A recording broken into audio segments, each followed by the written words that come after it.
During the storm, multiple trees fell from my neighbor's yard into my yard. Per the law, I cut and cleared all the trees from my property. However, my neighbor has done nothing.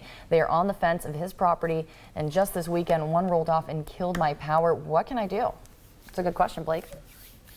Well, we've talked about this quite a few times. Tree law. The trees, and look, in the first instance, there's no liability for losing trees from your yard due to an act of God that you couldn't prevent.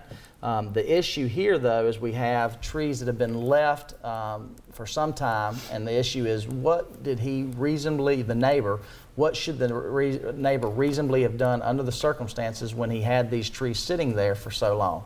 And the problem is that he failed to act reasonably under the circumstances here, and now you have suffered a consequence of loss of power.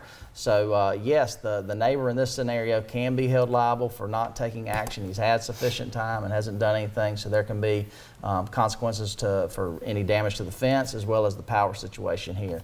So no liability for the first instance for the trees falling, but for the subsequent damage that's occurred because of failing to act after having reasonable time, that's something that he can potentially have exposure for.